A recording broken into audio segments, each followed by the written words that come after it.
dalam bijak. Bincang pajak. Senang sekali teman-teman, hari ini kita akan berbincang-bincang tentang pajak di Indonesia. Namun hari ini topiknya cukup menarik, yakni lanjutan dari topik sebelumnya yang pernah kita perbincangkan dalam Peraturan Menteri Keuangan, yakni PMK 86 tahun 2020, insentif pajak bagi masyarakat Indonesia yang terdampak pandemik COVID-19. Lanjutannya berupa penambahan insentif pajak yang bisa dinikmati oleh masyarakat Indonesia dan juga perubahan insentif yang sebelumnya. Peraturan ini diatur di dalam Peraturan Menteri Keuangan nomor 110 tahun 2020 yang terbit pada tanggal 14 Agustus tahun 2020.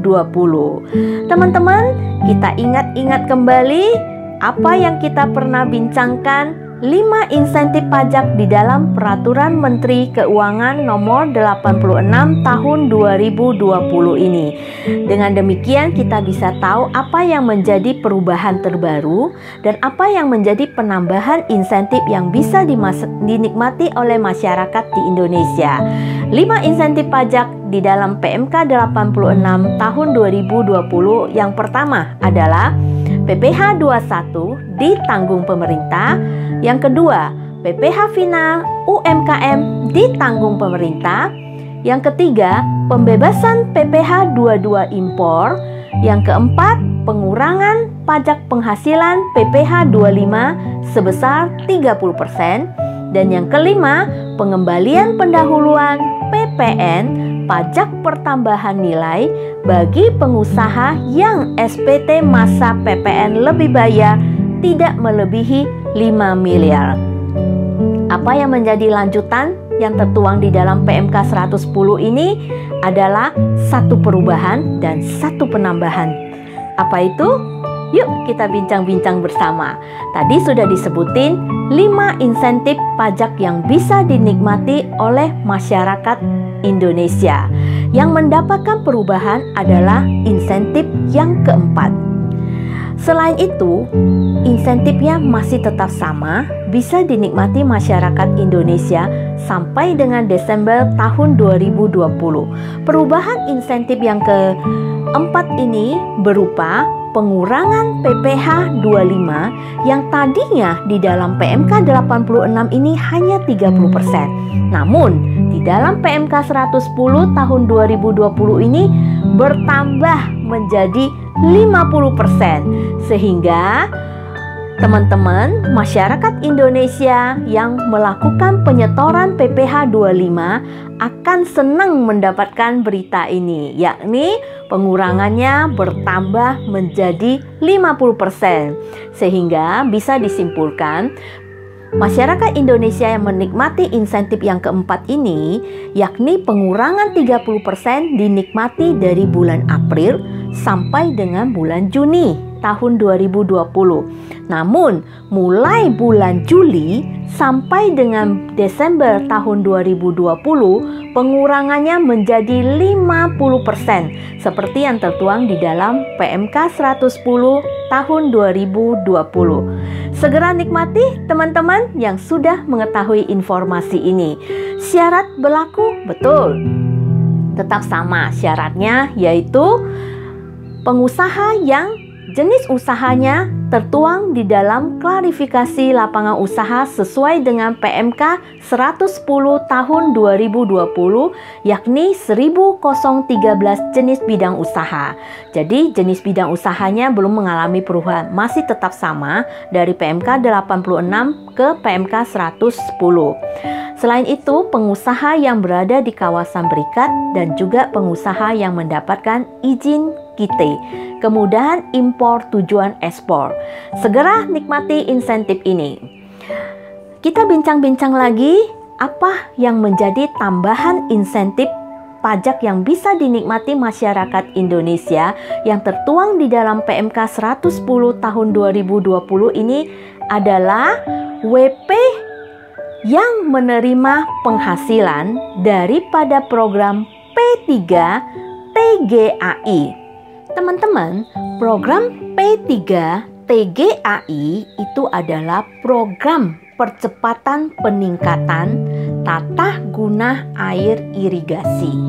Program ini adalah sebuah program perbaikan, satu program rehabilitasi atau satu program peningkatan irigasi dengan berbasis peran serta masyarakat, khususnya petani di Indonesia, yang dilaksanakan oleh P3A, GP3A, dan IP3A. P3A itu adalah perkumpulan petani pemakai air.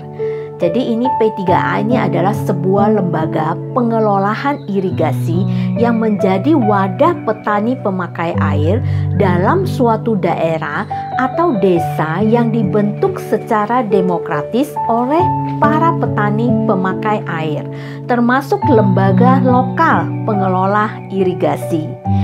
GP3A itu adalah gabungan dari P3A. Jadi satu lembaga sejumlah P3A yang bersepakat bekerja sama memanfaatkan air irigasi dan jaringan irigasi pada suatu layanan blok sekunder atau gabungan beberapa blok sekunder atau satu wilayah irigasi. Dan IP3A adalah induk dari GP3A.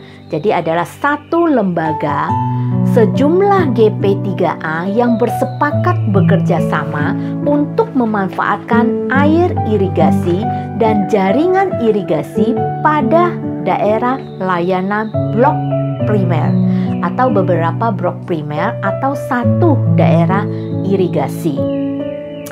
Program P3 TGAI ini ditetapkan oleh PPK, Pejabat Pembuat Komitmen.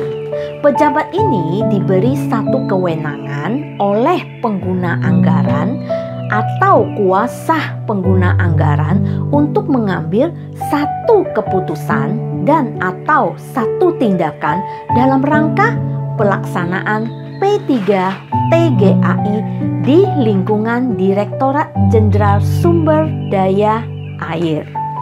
Setelah ditetapkan oleh PPK, maka perlu disahkan oleh Kepala Satuan Kerja Balai Besar Wilayah Sungai atau Balai Wilayah Sungai Kementerian Pekerjaan Umum dan Perumahan Rakyat.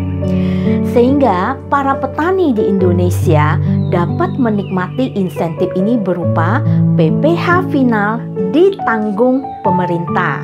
Sehingga penghasilan yang diterima melalui program P3 TGAI ini benar-benar dinikmati oleh para petani di Indonesia, sehingga tidak perlu membayar pajak PPh final sebab ditanggung oleh pemerintah. Jadi penambahan insentif atas PPh final ditanggung pemerintah ini lebih dikhususkan untuk para petani. Jadi bagi teman-teman masyarakat Indonesia yang mengetahui informasi ini, segera memanfaatkan, terlebih lagi para petani di Indonesia, di mana Indonesia adalah satu negeri yang sangat subur, di mana banyak sekali petani dan menghasilkan padi yang merupakan bahan makanan pokok kita. Oleh sebab itu pemerintah sangat memperhatikan para petani ini, sehingga diberikan satu kemudahan melalui insentif PPh final ditanggung pemerintah atas penghasilan di dalam pelaksanaan program P3 TGAI, Program Percepatan Peningkatan Tata Guna Air Irigasi. Demikianlah bincang-bincang pajak hari ini. Semoga bermanfaat bagi masyarakat Indonesia, khususnya mereka yang menyetorkan PPh 25 akan mendapatkan tambahan sampai dengan pengurangan 50%, serta para petani akan mendapatkan insentif PPh final ditanggung pemerintah. Kita akan berbincang-bincang lagi dengan topik yang lain dengan saya, Ameliako. Salam bijak.